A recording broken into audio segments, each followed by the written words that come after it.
Punya toko online di Tokopedia, Shopee, Lazada, TikTok Shop.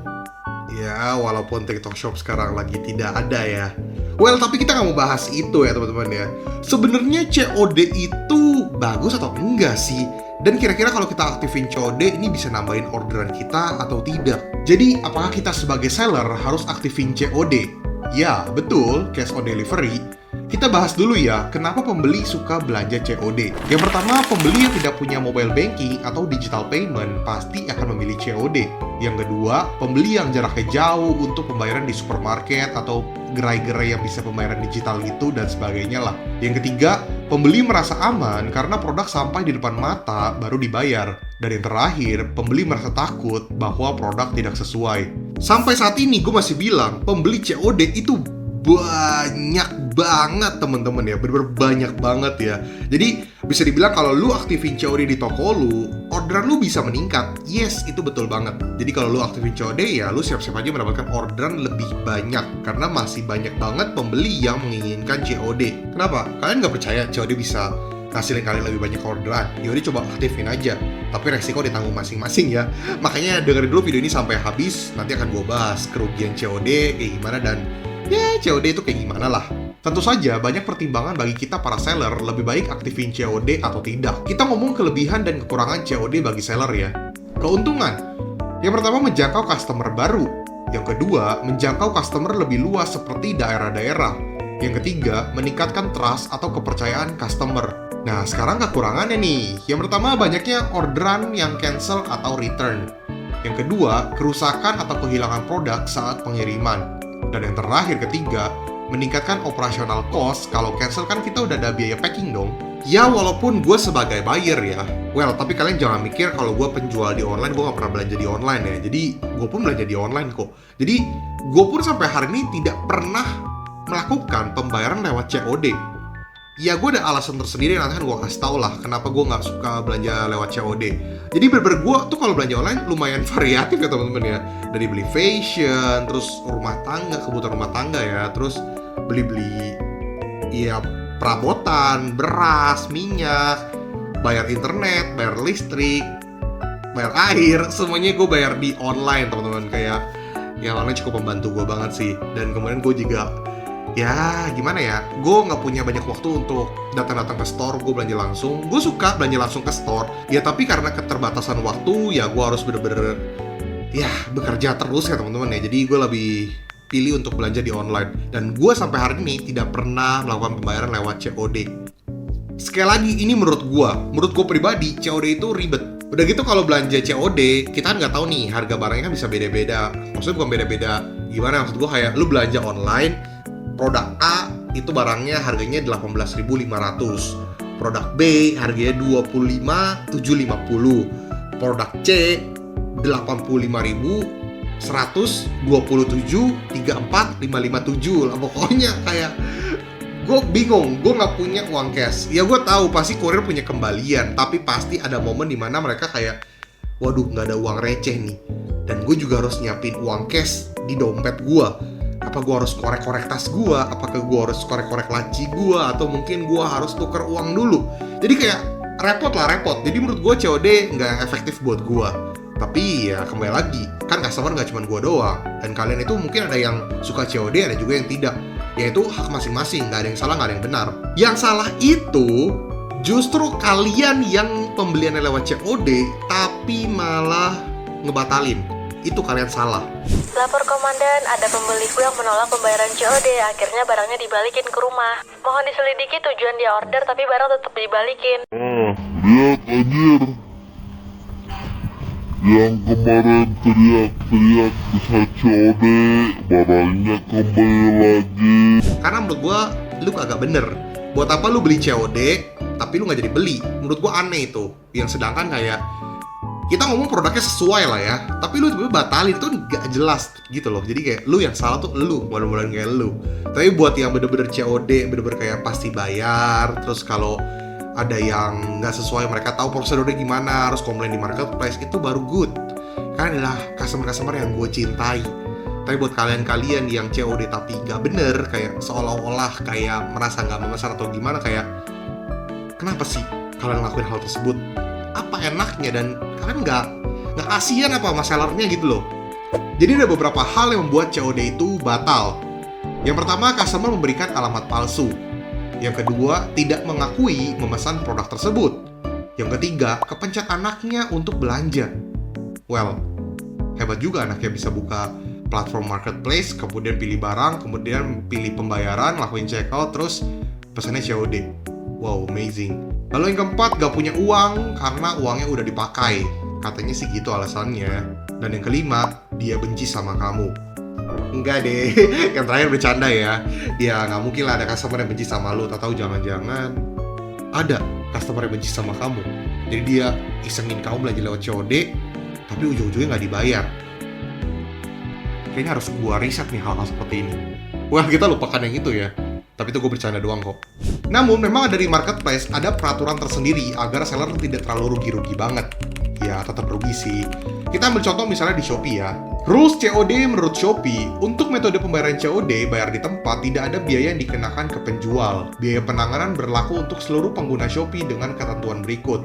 Yang pertama, untuk pemesanan COD, pertama sampai dengan 3 kali akan dikenakan biaya penanganan sebesar 0%. Yang kedua, jika pemesanan COD yang keempat dan seterusnya akan dikenakan biaya penanganan sebesar 4%. Yang ketiga, pengguna yang teridentifikasi sebagai dropshipper, baik dengan mengaktifkan tombol fitur dropship ataupun yang teridentifikasi pernah melakukan transaksi COD, lebih dari 3 alamat yang berbeda akan dikenakan biaya penanganan sebesar 10%. Yang keempat, penjual yang teridentifikasi secara sistem memiliki pesanan dropship melebihi pesanan normal, maka seluruh pesanannya akan dikenakan biaya penanganan sebesar 10%. Dan yang terakhir, pengguna yang teridentifikasi menggunakan browser, komputer, atau handphone saat melakukan checkout dikenakan biaya penanganan sebesar 10%. Catatan penting, pembeli harus melakukan pembayaran secara tunai ke kurir sebelum menerima atau membuka paket. Yang kedua, metode pembayaran COD bayar di tempat, pembeli dinonaktifkan sementara apabila pembeli pernah membatalkan pesanan sebanyak 2 kali selama 60 hari kalender. Yang ketiga, metode pembayaran COD, pembeli akan diaktifkan dan dapat digunakan kembali secara otomatis setelah 60 hari kalender terhitung dari tanggal metode pembayaran COD bayar di tempat dinonaktifkan.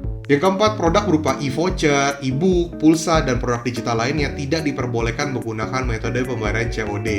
Namun, ada beberapa hal yang update di Shopee teman-teman. Jadi kayak, kalau dulu kan bisa dibilang lu bayar dulu baru boleh buka paketnya. Sekarang udah ada yang baru nih. Jadi ini pro dan kontra, kalau menurut kalian gimana? Kita bahas ya. Fitur buka dulu baru bayar. Bagaimana peraturan untuk pembeli saat membuka paket dari program COD? Cek dulu. Yang pertama, pembeli diperbolehkan untuk membuka paket sebelum membayar dan mengembalikannya ke kurir apabila pesanan tidak sesuai dengan deskripsi atau foto. Yang kedua, pembeli harus bersedia untuk membuka paket di depan kurir dan bersedia untuk direkam tanpa wajah selama melakukan pengecekan barang. Jika pembeli tidak bersedia direkam, maka pembeli harus membayar COD seperti biasa dan tidak dapat mengikuti program COD cek dulu. Tentu saja tidak dapat mengembalikan paket yang sudah dibuka ke kurir. Yang ketiga, pembeli harus mengembalikan semua produk dalam satu paket kiriman meskipun hanya salah satu produk yang tidak sesuai dengan deskripsi produk tersebut. Contoh, misalnya membeli 3 potong baju di mana satu baju rusak. Pembeli harus mengembalikan semua baju sekaligus, jadi nggak bisa pilih satu-satu. Yang keempat, apabila pembeli ingin mengembalikan salah satu produk saja, pembeli dapat mengajukan pengembalian seperti biasa melalui aplikasi Shopee atau situs Shopee di halaman rincian pesanan. Dan yang kelima, untuk pembukaan paket, pembeli harus mengikuti instruksi di bawah ini. Untuk bungkus bagian luar itu disarankan plastik, bubble wrap, kardus, kotak. Nah, untuk produk yang tidak dapat dibuka, digunting, disobek, atau dirusak itu resi pada paket dan kemasan kayu. Lalu yang tipe kedua, bungkus bagian dalam atau bungkus barang. Ya sama lah ya, bubble, bungkus tanpa stiker, bungkus yang dapat dibuka dan ditutup kembali.